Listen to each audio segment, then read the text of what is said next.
ozi na-apụta na akọwapụta dịka ndị Igbo si wee na-ekwu n'okwu n'ọgọ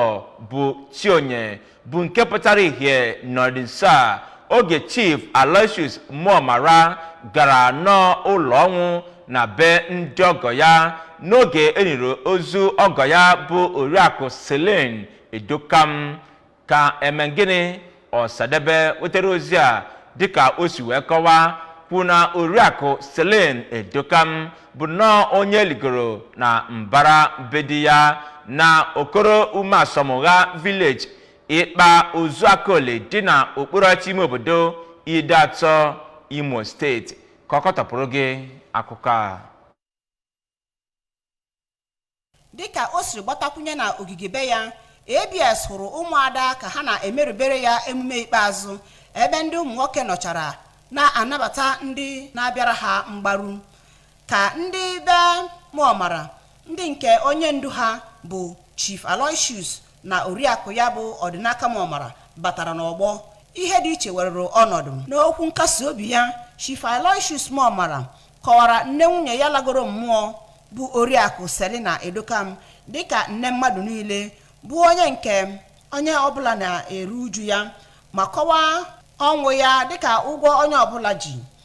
Ọ gakwara n'iru kọwaa Oriakụ Edokam dịka onye biri ezi ndụ ma gbakwunyekwa na ya ritere oke erere n'aka ya. Nji si na mma akwụ ya na ndụ maka ọ na-efe ka m ezigbo nne ka ọ bụ nne kwesịrị nṅomi andụ ka ọ na-akwado ịnwụ n'ofu ọnwa ọkpọ nsị m bịa unu mbi unu ọsị m na ya abịala m ụwa nsị ya mbadụ ma ma ụmụ gị ga-abịa ụwa ọsị m mechie ọnụ na mba ọba mmụọ mere nkwe. A month later, 4 days later o ji gwacha m okwu ezie m bịa na arụ adịghị ya mgbe m na-abịa ọ bụrụ na ọnwụgo nwunye m amụọ nwa ahụ ọ bụrụ ụmụ anyị. N'okwu ọnụ ha dị iche iche,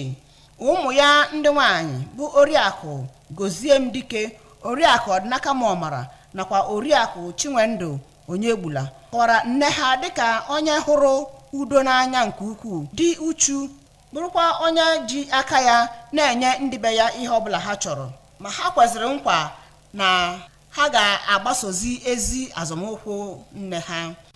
Nwa ya nwoke bụ Maazị Chinedu Edokam na nwunye nwa ya bụ Oriakụ Chioma Edokam kọwara nne ha dịka onye biri ezi ndụ a ga-enyomi enyomi, ma kwukwa na nne ha dịrị mmadụ niile mma wee yọzie Chineke ka onye ya ezumike udo. Otu nna ha ochie bụ Maazị Emmanuel Onyekwuru na nwanne Mama Edokam bụ Oriakụ Mary Onyenwufo kwuru na ọnwụ Oriakụ Celine Edokam bụ nnọọ ihe tiwara mmadụ ncha obi na ezinụlọ ha maka ụdịrị ndụmọdụ ọ na-adụ ha, wee kpọzie ụmụ ya ka ha jisikwa ike chịkọta ọnụ dịka otu nne ha si wee zụọ ha. Ụfọdụ ndị bịaziri mgbaru bụ nke gụnyere Chief Osita ihe arụfuru onye, Oriakụ Ifeoma Okeke na Maazị Izuchukwu Anyadị bụ ndị tiri ndị be Edokam aka n'obi gbasara ọnwụ nne ha, doziri ha ọdụ ka ha ghara ibe akwa dịka ndị enweghị olileanya, ma yọzie Chineke ka onye ha ike ha ga-eji wee di ọnwụ nne ha.